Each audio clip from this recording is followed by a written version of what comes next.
The blazing fire of someone else's legacy will be the start of yours. My name is Ajay Hiller, and you're listening to Hiller's Hymn. I have some downloads here that I was led to give you based on a dream. I'll sporadically come in and let you in on some insights of the dream as well. The first one is, if the solution or the help feels aggressive, angry, or forceful, do not take it. Allow yourself to sit and wait even if your plans for relief never come. Your plans for relief, meaning you may have an idea of what relief looks like, but that's not actually true relief. Why?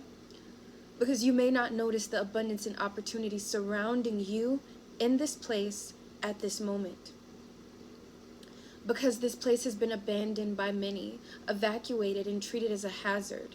This could also be conditions. The type of conditions that you are in, you may not feel that they are favorable. Most people will not look at them as favorable. You cannot see how favorable they actually are because of what the circumstance looks like or seems like.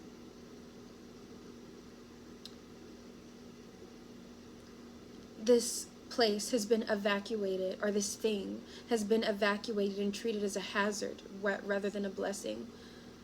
You were protected from this. You watched the initial fear and never had to suffer from the panic that other people felt like they were suffering from in the beginning stages. So what this comes from is there was a building and the building was on fire. The building was only on fire after you left the building. Or in the dream, it was me. The building was only on fire after I left the building. And when I turned around, I was able to see the way that people were panicking, trying to milk the very last of the resources from this thing, from this construct, from this place, from this environment as it was falling. So the building is on fire and people are trying their darnest best to milk every last resource from this place. So the place was a mall initially, and people were still trying to shop, and they were willing to risk their lives to stay in that place, but they were also very panicked and afraid, trying to get the last of the things from it.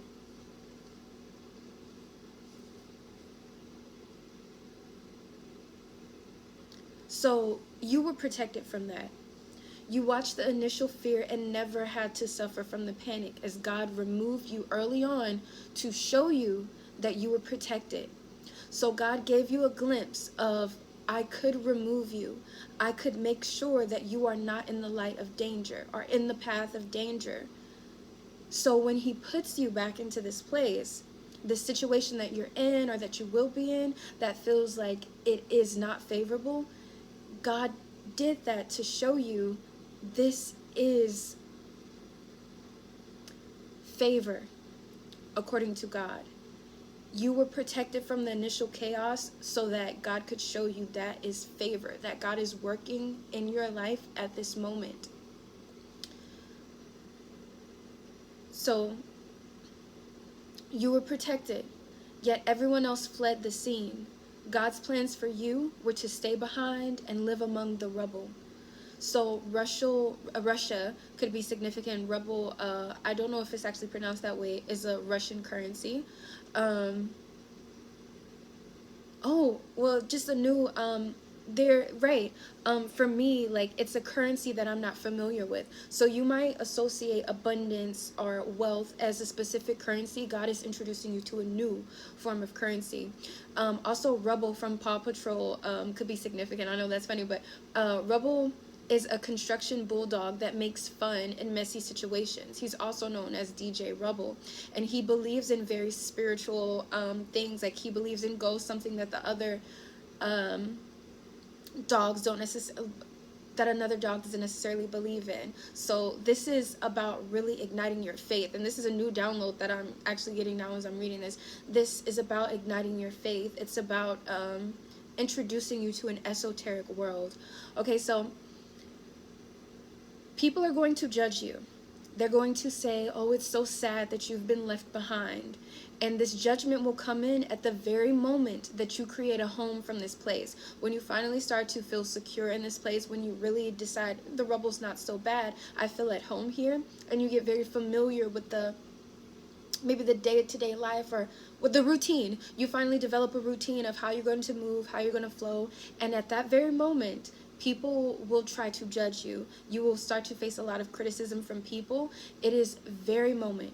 It is it is very important that you don't listen to them. You don't allow that to become something that makes you feel like this place is not beneficial or important, because that's when you're in the swing. You're in the swing of finding the flow, getting comfortable with it, so that you can create that abundance, so you can tap into the abundant nature of it. A lot of people like to feel bad for people when they're going through things, but when you're going through that thing, you're not really going through something necessarily all the time. It's just life, and you figure out how to make it work. You figure out how to maneuver in certain ways that other people may not really know how to maneuver. You become very resourceful. So that will be the very moment, right, where you feel a sense of pride, like you have it all. So it's very important to hold on to your ideas, your feelings of success, when you are met with their whispers of doubt. Don't allow other people's opinions to pollute yours. You might feel alone, but you aren't. You might feel like you are the only person who's left in the rubble, but you're not. Like, far from it. Very much far from it.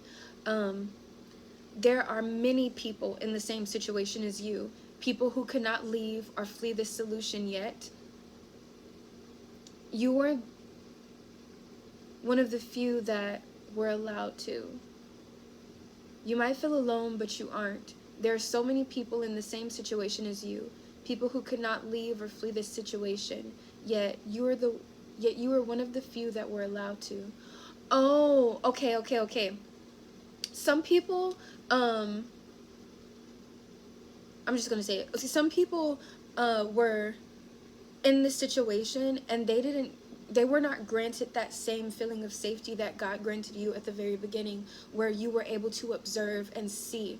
You even received an opportunity where someone offered to take you away from this situation, and you, in the dream, as this was me in the dream, right? I took that opportunity, and when I took the opportunity, the person was very brash or very forceful, and when I got in the car with them and I was waiting for them to take me to safety, I realized that they were a very aggressive person. And I was in the car with many people, and supposedly many people were receiving the same help, and it wasn't necessarily help. I felt like while I was in the car, I had this strong urge that wherever they're going to take me, it's not where I want to go. I'm not on the correct path, right? They're going to take me. I felt like they were not going to drop me off at my house exactly where, and it wasn't even like, oh, I just didn't have a destination. I wanted to go home, but even at home, I felt like they were not, even the destination of home, I felt like they were not going to take me home. So I thought to myself, I said, wow, I wish that I didn't get in this car actually. And then I was zapped immediately back to the mall. So you might have started walking one way, started following one path, maybe not for everybody, and this could be influenced due to other people's doubts or criticism, or maybe you just genuinely, this is just the genuine start of I'm trying to get some help, I'm trying to receive assistance as a way to get out of here, before you realize exactly that God wanted you in this place. And then you said, no, actually I don't want to do that. So you took a step back, and then you started back to square one. And it's okay. It's okay. Like, God is definitely giving you this opportunity. There's no punishment. There's no karma for that. God just wanted it to be your choice. And so you did that. And then so you start back at 0 point. You're not behind. You're on time.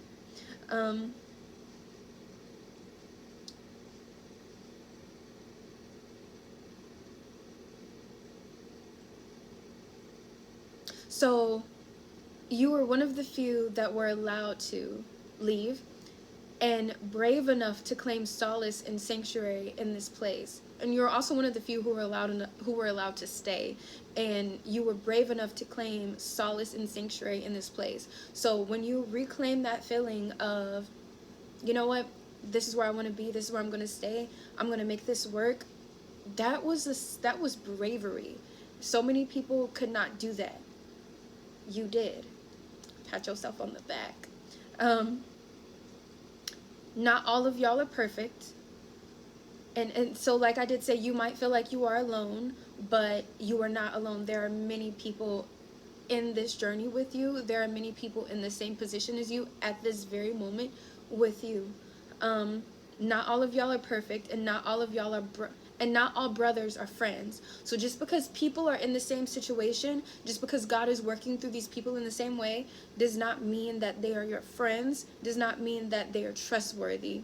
Because there's let me just finish reading. But all of y'all were chosen by God and placed very strategically. So, actually, I'm going to touch on that later. You will meet a friend or an energy that reminds you of how much you can capitalize on this moment and exactly how little you have done or taken despite being surrounded by blessings. So, excuse me, like I was saying, you may not notice how abundant everything around you actually is, or how many resources you have that can really catapult you and skyrocket you, and you're going to meet someone who's going to help you and remind you, hey, you can do more than this. Not that you aren't doing enough, but just, you know, sometimes we all need somebody to help us bounce off, right? This feminine energy will help you embrace making life beautiful again. She walks in light, angelic, heart-centered energy and is a shooting star from the divine. She lives among the rubble as well, but she is not in the same sector as you. You cross paths outside of the rubble, and you assume she is different from you, but she recognizes you immediately. So you might think that, oh, she doesn't know about my struggles. She doesn't know the way that I experience life. And it doesn't have to be a woman, but it's a feminine energy. Very beautiful feminine energy. And it's in a moment where you are outside of the rubble. So you take a break. At the same time, there are so many people who exist in the rubble, and the rubble is it's a mall, right? But it's a very large mall that's been burnt to a crisp. And so this is a lot of people who are, like what I said at the beginning, creating a legacy of their own from the blazing fire of another's legacy. So there's a system that is dismantling, a structure that is dismantling, that a lot of people capitalized off of and used as a one-stop shop that has been dismantled, and so many people are receiving a new life from this, and she's one of them. So this building is so big, and there are different sectors and ways that people move and the way that they are inspiring other people. She is not from the same sector as you, but she does live in the rubble as you, and in the rubble in the same way that you do. This is a mall. Okay, so this girl was decked out in the flyest outfit that I had ever seen in my life. Very earthy, very whimsical, but very on point. And when I saw her, I knew immediately, like, wow, like, she's so beautiful. She's like a friend of mine. And so as I started talking to her, I thought, like, right, I thought that she was not from the same type of situation as me. She couldn't possibly understand where I came from, like, because look at her, she looks so beautiful. She doesn't know about the struggle that I face of living in this rubble. But she reminded me, and she said, you know, there's so many, this is a mall, there's so many clothes, there's so many, and clothes, right, ways that you could dress, the way that you could present yourself, the way that you can exist in beauty that is available to you. This is a mall. Not everything was destroyed, and that's what I'm saying, rubble, because that's how so many people treated it. Like, everything was destroyed, there was nothing left. But for the most part, the only thing that was destroyed was the entrance of the mall, as if to say, no one else is allowed to come here, everyone must leave, and only the people that God allowed to stay are able to stay and capitalize and access the resources that were left over from this place. Everyone else was currently not allowed to do that. So, and it's almost like all of the people who got allowed to stay were alchemizing this place, existing in it in some type of way, right? And so she was saying, you live in a mall. Like, she kind of expressed to me, like, I'm from there too, or I just felt it. And she said, you live in a mall, you have access to so many clothes, like, you don't have to. And I was just wearing all black, and you know, it was like frumpy clothes that I had gotten not from the mall, that I had before. And she was like, you live in a mall, you can get anything that you want, you don't have to just wear that. And then I looked over, and then I saw the mall in a new light. And so I had left the mall, right, for a break. And like I was saying, that's the break that I was talking about. So many of us who lived in the rubble at the time had left the mall to take a break from the rubble. And it's like we all came out, and it's almost like, I didn't know at the time, though, that all of those people were from the rubble, from the same place that I was from. It just seemed like they had so much better than me. And this feels like a form of imposter syndrome. Like, maybe you don't know just how amazing it really is for you. And other people are viewing you the same way.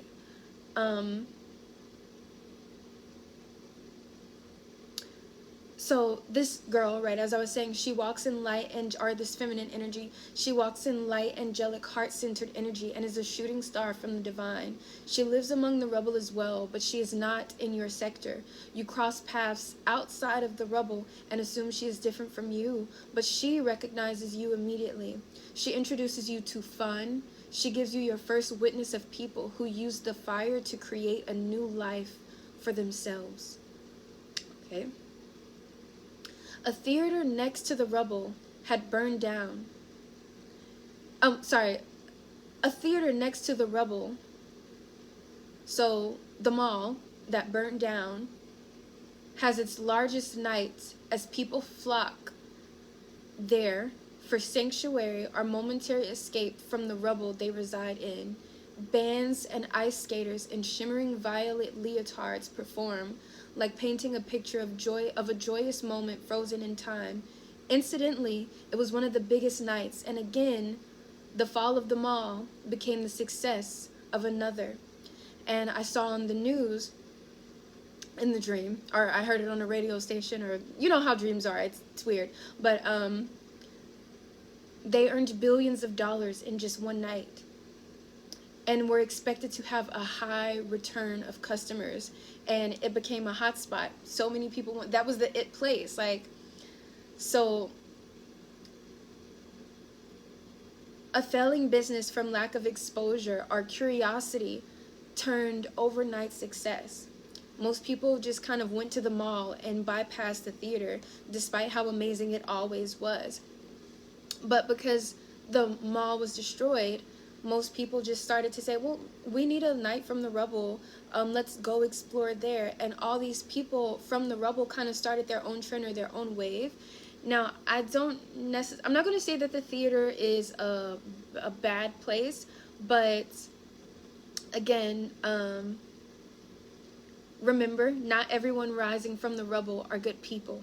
Okay? Not all brothers are friends, but all of y'all were chosen by God and placed strategically by God.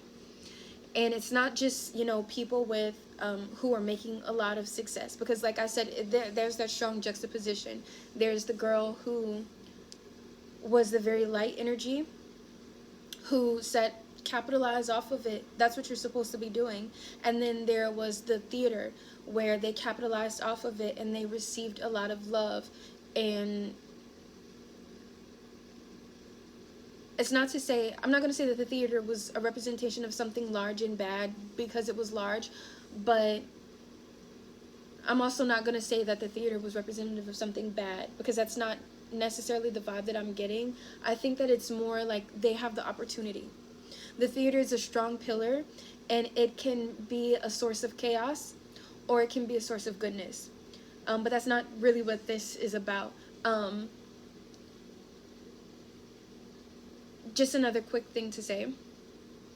There was just another person, another guy who was in dark energy, and he had long dark hair, and he was communicating with people outside of the rubble through FaceTime, and he was a liar. He was a betrayer.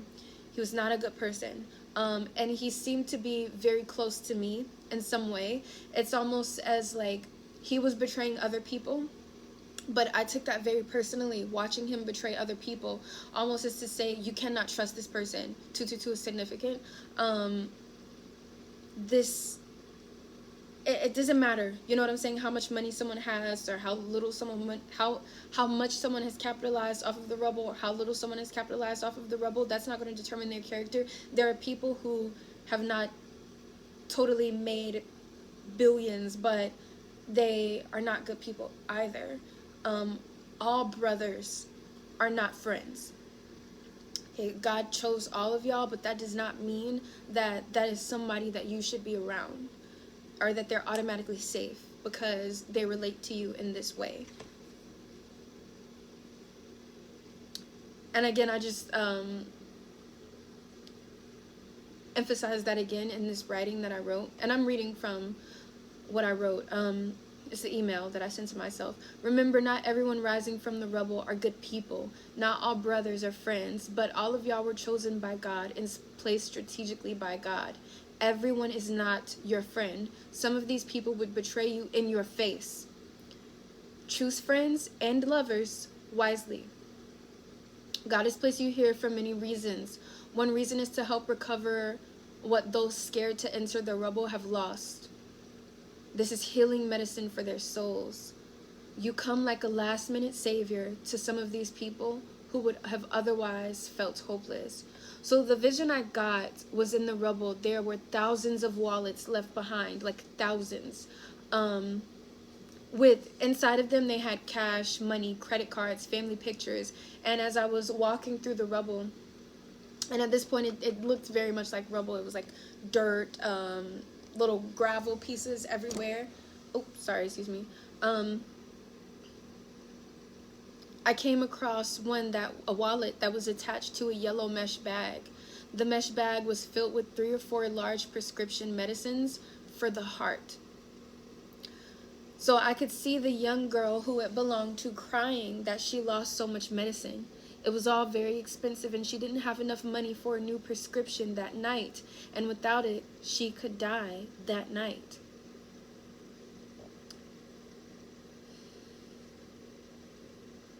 I felt it and immediately realized I need to get it back to her as soon as I can. I came and I brought it back to her just in time. And afterwards, so that was an ignition. Okay, so I went, so whatever your role is in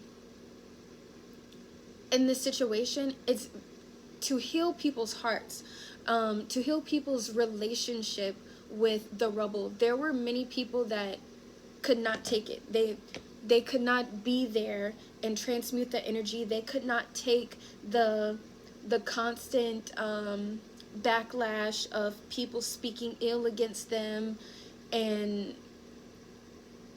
still be able to hold their heads high and use this downfall as a way to create a rising for themselves. So many people they didn't qualify to stay in the building. They didn't qualify to be able to receive more than what they had by existing in this place and transmuting the energy of the past. You ignited a bridge between the people who could not take it, who were removed, and I almost wanted to say that they were left behind. Like, a lot of people would refer you and see you as, oh, they're left behind because they're going through this or they're going through that, but they were actually left behind, and they don't even realize that your struggle in their eyes was the elevation, was God's chosen people. So they were the ones that were actually left behind. You come in as a bridge to those people who were left behind and introduce them back to what they had lost because they could not take um, the elevation, and that is, so you came just in time to give the girl back her heart medicine. And afterwards, so many people who fled once before came flooding into the building, or the rubble. They didn't realize it was safe to enter. Like, they were traumatized and felt like it was a dangerous place. Remember when I said, really, most of it was fine. The only thing that was kind of really destroyed was the entryway. And so this is something that when you start it, it looks very violent. It looks very dangerous. It looks like it's unsafe. But when you are actually in there, it's home. Not only is it home, it's like existing, like your home is an abundant resource. So all of these people came in and they realized it wasn't a dangerous place, and they all recovered their wallets. And so next, you went to the theater, and you sat in the theater right in the middle when once you were afraid to enter or chose to sit on the sidelines. So remember when I was talking to the girl and I was describing how the theater had one of its biggest nights and people were ice skating and there was a band there? I was on the balcony looking down and but still on the outside of the theater. And so I was very far away from it, just observing, and I was learning that, wait, people are making this work. And this is at the same time as I was talking to the girl, and she was telling me, look where you live, you can do anything. I was observing.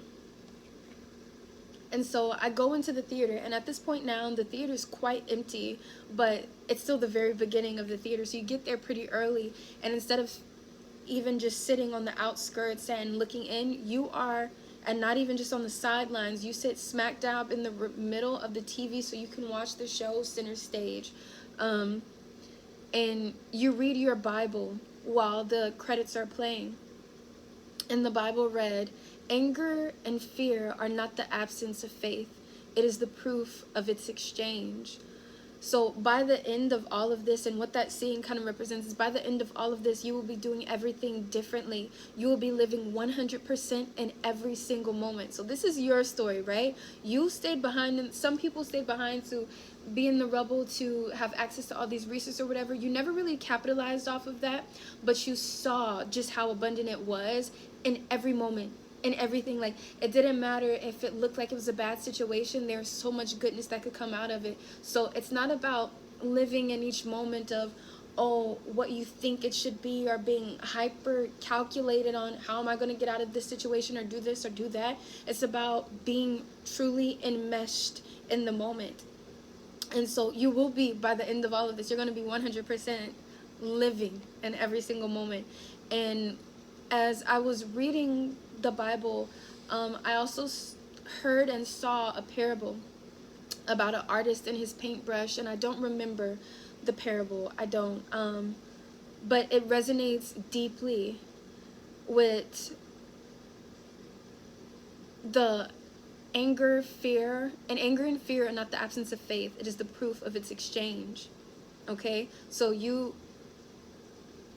so I also looked up parables about artists and their paintbrushes, and none of them really resonated with the feeling that I felt. But I wrote, maybe it's something like, an artist doesn't look to its paintbrush to tell it what to paint. It grows worn out, yet when the painting is done, it is beautiful.